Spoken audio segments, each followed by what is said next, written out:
You ever wonder what to do with leftover turkey? Craving a fried chicken sandwich?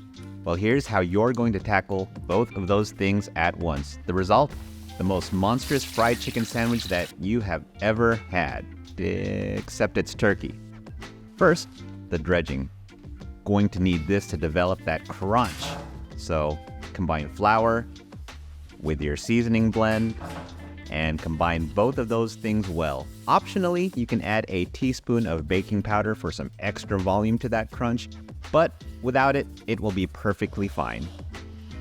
Now in a pan, pour some buttermilk, and that's going to offer a little more flavor as well as be vital in developing the crunch that we want. Now the star of the show, the turkey breast. This whole thing is way too big, so I'm gonna go ahead and cut it in half.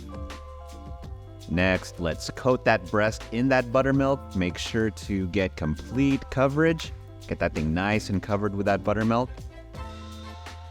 And then we're gonna go ahead and dredge it in the flour mixture. Again, we want maximum coverage here. And now here's part of the crunch secret. Flick in buttermilk into the flour mixture. This is gonna help build those craggles that we want to get that crunch. That's just going to be awesome. Dredge the breast again generously. Once your club hand is developed, you're done. It's time to fry. Now use the vessel that's best for you. I'm using a wok on medium heat. Go ahead and pour enough oil to either deep fry or shallow fry your turkey breast. Once the oil is heated, drop some of the flour mixture into the oil. This helps to pre-brown the oil. In other words, the breast is going to come out more golden than beige. Once you've inspected too closely that the flour bits have gone golden, go ahead and remove those bits. Crunch on them if you like. And now, add your breast into the hot oil. If you're shallow frying, carefully baste to solidify that top layer of flour and let it fry on that side for 10 minutes. Afterwards, flip the breast and allow it to cook for 2 more minutes.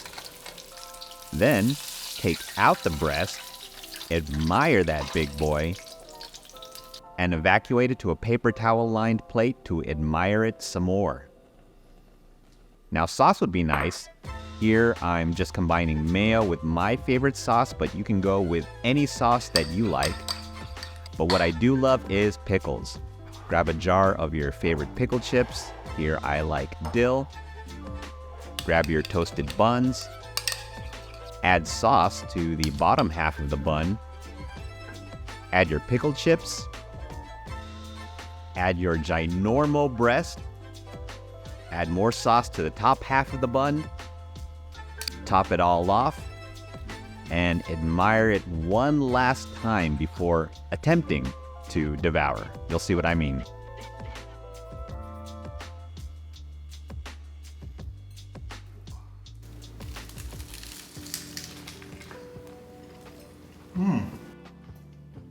More of that good stuff.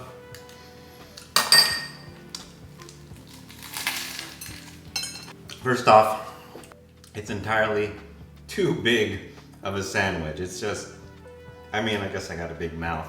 I was able to bite into that thing, but man, that's a chore. You will very likely split this with someone. Or not. I'm not judging, it's up to you. But, that being said, if you do end up with turkey leftovers, especially if you got some of those nice turkey breasts left over, fry it up just like you do some fried chicken, and wow, you will end up with not only of a monster of a fried chicken sandwich, but a pretty delicious monster to boot, if I should say so myself. But how about yourselves? What are your favorite turkey recipes? What do you like to do with your leftover turkey? And what kind of recipes and or experiments do you want to see? Let me know in the comments below. Also, don't forget to like, share, and subscribe. It would help me tremendously. Anyhow, until next time, YFP out. Got the meat sweats.